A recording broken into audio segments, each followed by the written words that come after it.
ராஜஸ்தானை ஆளப்போவது யார் அப்படின்னு நாம பார்த்தோம் அப்படின்னு சொன்னா, தற்போது ராஜஸ்தான்ல இப்போ இருக்கக்கூடிய பொலிட்டிக்கல் பேக்ரவுண்ட் என்ன அப்படிங்கறத முதல்ல நாம பார்த்து விடலாம். கடந்த தேர்தல் 2018ஆம் ஆண்டு நடைபெற்ற தேர்தல்ல அங்கு காங்கிரஸ் கட்சி தேர்தலில் வெற்றி பெற்று ஆட்சி அமைத்தது.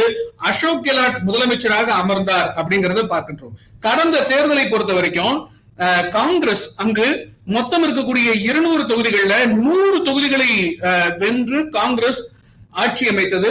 பாரதிய ஜனதா 73 தொகுதிகளை வென்று எதிர்கட்சியாக அமர்ந்தது. பகுஜன் சமாஜ் மற்ற கட்சிகள் எல்லாம் சேர்ந்து ஒரு 27 தொகுதிகளை வென்றிருந்தன அப்படிங்கறத பார்க்கின்றோம் கடந்த தேர்தலை பொறுத்தவரையில். ஆனா இந்த முறை என்ன அங்கு நடக்க இருக்கிறது அப்படின்னு பார்த்தோம்னா, ஒரு ஸ்விங் காங்கிரஸ் கிட்ட இருந்து ராஜஸ்தான் பாஜகவிற்கு கைமாறுகிறது அப்படிங்கிறது தான் நம்முடைய தேர்தலுக்கு பிந்தைய கருத்து கணிப்பில் கிடைத்திருக்கக்கூடிய ஒரு சமிக்ஞையாக இருக்கிறது.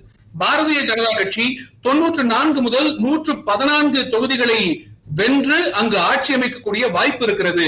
காங்கிரஸ் 71 தொகுதிகளை கைப்பற்றக்கூடும். பிஎஸ்பி பகுஜன் சமாஜ் கட்சி 5 தொகுதிகள் வரையில் கைப்பற்றலாம். மற்ற கட்சிகள் 9 - 19 அப்படிங்கிறது இருக்கிறது.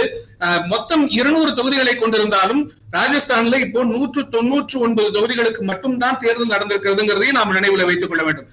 கரன்பூர்ங்கிற ஒரு தொகுதியில காங்கிரஸ் வேட்பாளர் இறந்து விட்டார் அப்படிங்கிற காரணத்தினால கடைசி நேரத்துல அந்த தொகுதியில தேர்தல் தள்ளி வைக்கப்பட்டிருக்கிறது.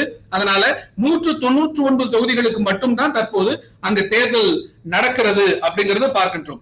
கடந்த தேர்தல்ல ஓட் ஷேர் பர்சன்டேஜ் அடிப்படையில பார்த்தோம் அப்படின்னு சொன்னா, எப்படி மத்திய பிரதேசம் சொன்னோமோ அதே மாதிரி ராஜஸ்தான்லயுமே ஒரு மிகப்பெரிய ஓட் ஷேர் பர்சன்டேஜ் டிஃபரன்ஸ் எல்லாம் எதுவுமே இல்லை.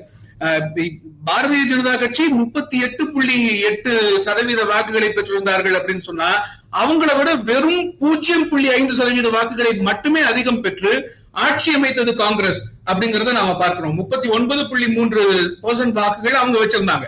அது இந்த தடவை எப்படி மாறி இருக்கிறது அப்படின்னு பாத்தீங்கன்னா, 38.8ல இருந்து பாரதிய ஜனதாவுடைய வாக்கு வங்கி அப்படிங்கிறது கிட்டத்தட்ட 6% அங்க ஸ்விங் இருக்கு ஓட்டிங் பேட்டர்ன்ல அப்படிங்கறது நம்மளுடைய கருத்து கணிப்பின் மூலமாக நமக்கு தெரிய வந்திருக்கிறது. ஆக இது ஒரு பெரிய அட்வான்டேஜா இருக்கும் பாரதிய ஜனதாவிற்கு. ஏன்னா ஹிந்தி ஹார்ட்லேண்ட்ல ஒரு மாநிலத்தை அவங்க ஜெயிப்பது அப்படிங்கிறது வர இருக்கக்கூடிய லோக்சபா எலெக்ஷன்ஸ்ல அவங்களுக்கு ஒரு பெரிய அட்வான்டேஜா இருக்கும். என்ன காரணம் அப்படின்னு நீங்க பாத்தீங்கன்னா, இந்த ஹிந்தி ஹார்ட்லேண்ட் அப்படின்னு நம்ம திரும்ப திரும்ப சொல்றோம் இல்லையா, இந்த 3 மாநிலங்கள் ராஜஸ்தான், மத்திய பிரதேசம், சத்தீஸ்கர், இந்த 3 மாநிலங்கள்ல மட்டுமே கிட்டத்தட்ட 65 MP தொகுதிகள் இருக்கின்றன அப்படிங்கறத நாம பாக்குறோம்.